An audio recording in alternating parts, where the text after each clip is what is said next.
welcome back to another video on BC Exotics. Today I'm going to be showing you how I make my bioactive setup for my Argentinian horned frog. So I've had my Pacman frog, as they're also called, for about 18 months now. I think it's about 3 years old. I did get it with a calcium deficiency, and so there's a little bit of metabolic bone disease. This is actually quite uncommon in frogs, but you can see it by a slight droopy lip. But I mean, he's been fine ever since I've had him, so hopefully everything stays well and he lives a long life. So basically I have a 30 by 30 by 30 terrarium. Now for a normal 3-year-old Pacman frog, this might be a bit small, but he is like a very small frog. I assume he's male just because of the slow growth, but also I don't think he was fed that well when he was young, so I don't think he'll ever get that big. I'd say this is kind of like the minimum terrarium size.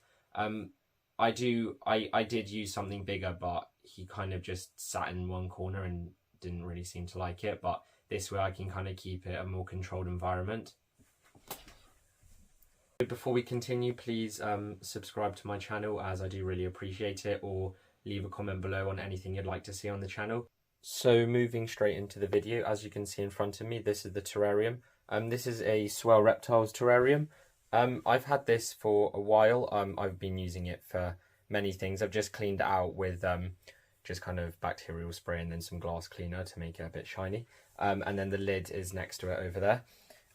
There's a plant in it already. I got this from my local garden centre. I don't know the exact species, but I've used this plant for so many different projects, and it's very kind of like reptile safe and known as being quite a hardy plant as well.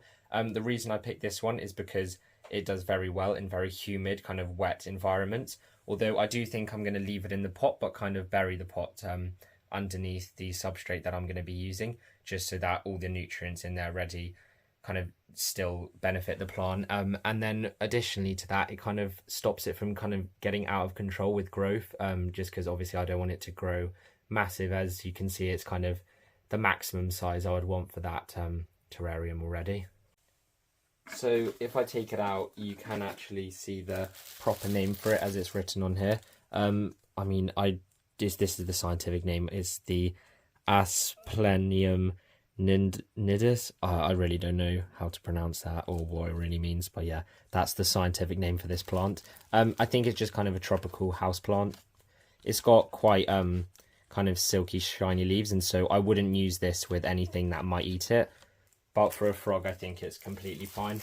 And I've also used them with frogs in the past, and it's been always had good results. Never been an issue, really.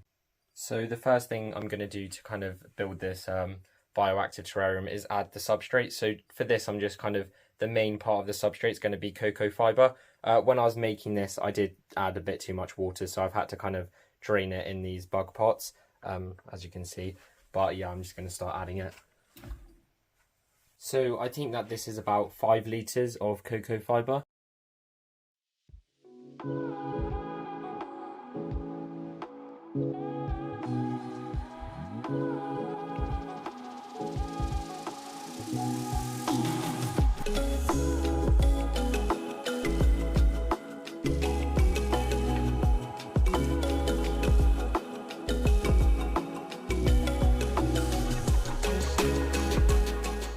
So as you can see, I've put the plant in.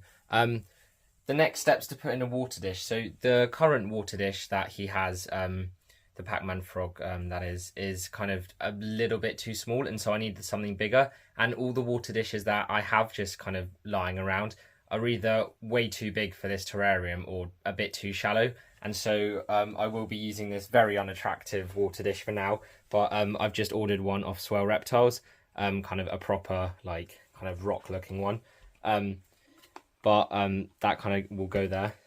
So I've buried the water dish into the soil. I have to say, if I was going to do this again, which I probably will have to do soon, I'd definitely kind of put the substrate in kind of stages, as I've just had to like dig holes and it's kind of spilt everywhere for the plant pot and the water dish, and I probably should have thought about that first. But moving on, I've got some rocks which I'm also going to put in. These are kind of like coral rocks. And I'm going to put some in the water dish just so he doesn't slip at the bottom, because it's about 2.5 inches deep. And then I'm also going to put them around the sides of the water dish.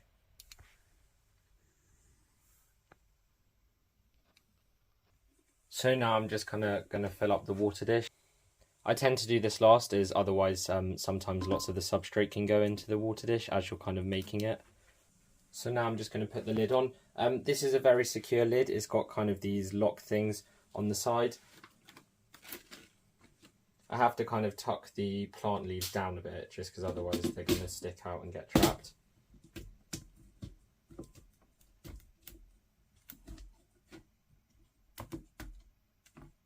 For Pacman frogs, it's not really necessary in the summer in the UK to have a heat mat for them, kind of because their ideal temperature is about 24 degrees, and so my room temperature kind of reaches that in the day, as we're kind of going through a bit of a heat wave at the moment. So for light, I'm going to use this Exoterra. It's a nano kind of top to sit on top of their 20 by 20 by 20 terrarium, but it actually kind of sits nicely on top of most terrariums. And so I think this is going to look really nice. So this will be on in the day.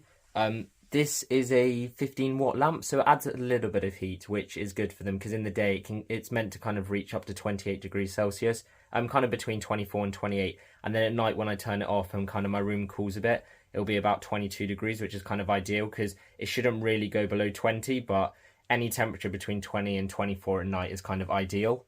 So I've also created a bit of kind of like a dug-in section at the back there, which he'll probably end up sitting in. He'll probably dig himself a nice little spot, but apart from that, that's kind of it.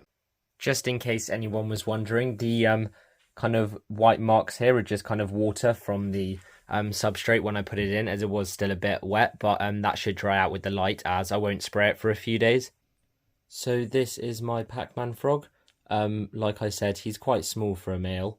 Well, at least that's what I think he is. I don't really know how to sex Pacman frogs properly, but he's doing pretty well. You can kind of see the droopy lip from the calcium deficiency, but I don't think that's going to be a problem. So yeah, that's him in his new bioactive setup. Thank you very much for watching today's video. I hope you enjoyed it. Again, please subscribe, especially if you've got this far through the video, and turn the notifications on if you want to see what else I'm posting. I'm trying to do a lot kind of at the moment.